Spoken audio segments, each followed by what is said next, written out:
Conte d'amour. Alexandre Weil. Le prince juste.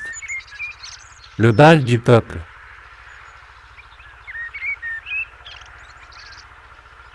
Quoique en deuil, Clélia ne pouvait se soustraire à l'ovation du peuple. Déjà, quand simple fille d'artisan, elle paraissait le dimanche dans l'église. Produisait une rumeur de satisfaction générale. Depuis que l'on savait qu'elle était l'héritière des ducs de Lusace, l'affection populaire pour elle allait jusqu'à l'enthousiasme.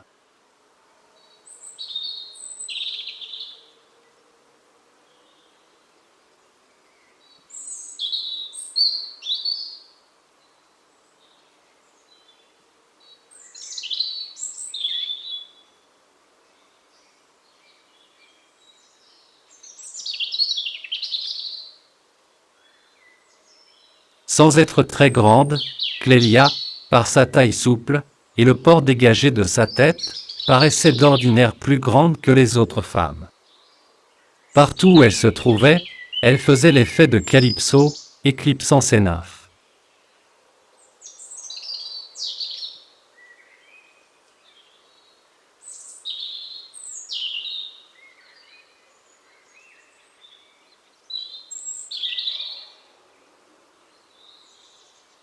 Elle avait de grands yeux, dont le bleu d'outre-mer, plein et profond, faisait pâlir même le bleu d'azur du ciel.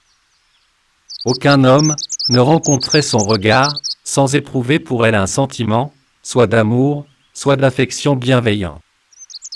Ses cils étaient si longs que, les yeux ouverts, ils étaient à fleur des sourcils.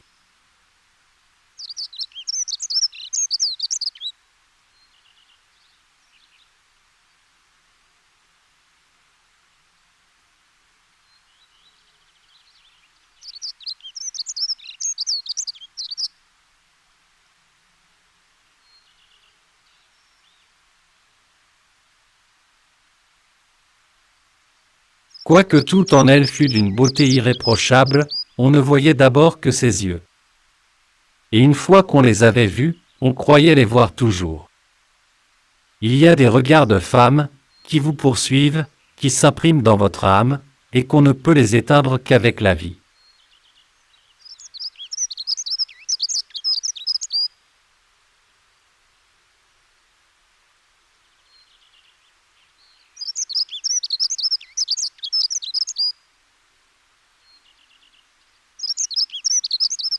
Le soir du bal, la ville entière était en émoi. De toutes parts, arrivaient les demoiselles d'honneur. Vêtues de blanc, avec une ceinture rose à la taille, et une fleur naturelle dans les cheveux.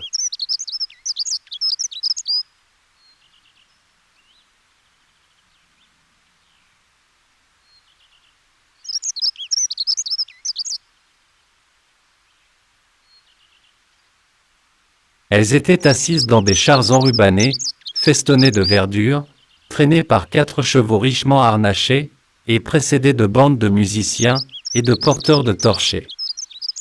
Les garçons d'honneur suivaient à cheval. Clélia, en sa qualité de reine du bal, occupait le char d'honneur.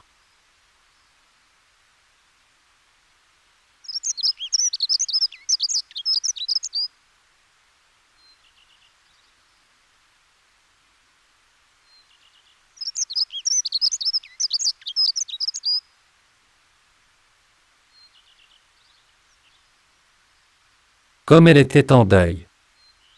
Elle avait remplacé la ceinture rose par une écharpe lilas en sautoir.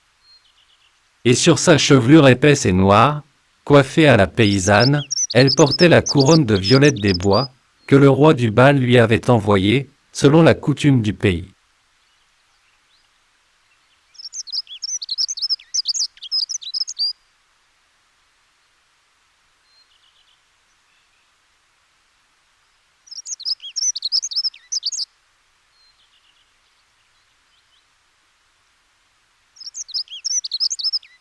Les salles du château, resplendissantes de lumière, regorgeaient de monde.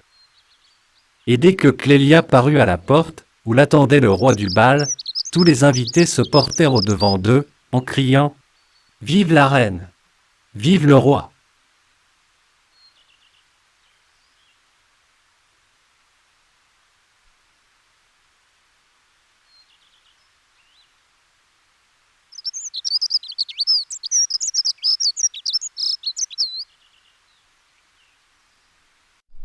Dès qu'Édouard eut appris la nouvelle, que Clélia était élue reine du bal, il sentit le désespoir s'emparer de son cœur. Pendant toute la journée du bal, il errait comme un fou dans les environs de la ville, en s'accablant de reproches.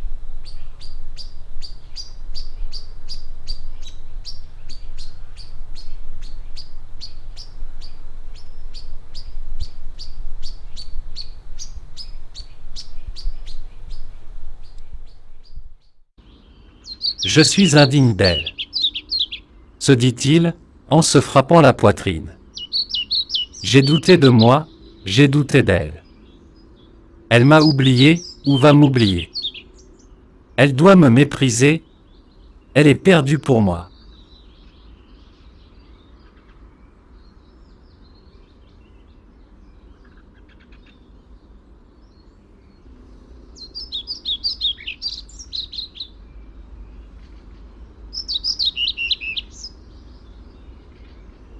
Plus d'une fois, il se proposait d'aller la trouver dans son hôtel, de se jeter à ses pieds pour lui demander pardon, de la prier de ne pas aller au bal et de fuir avec lui. Mais il avait donné sa parole de ne pas lui parler pendant 8 jours. Et ces 8 jours n'expiraient que le lendemain.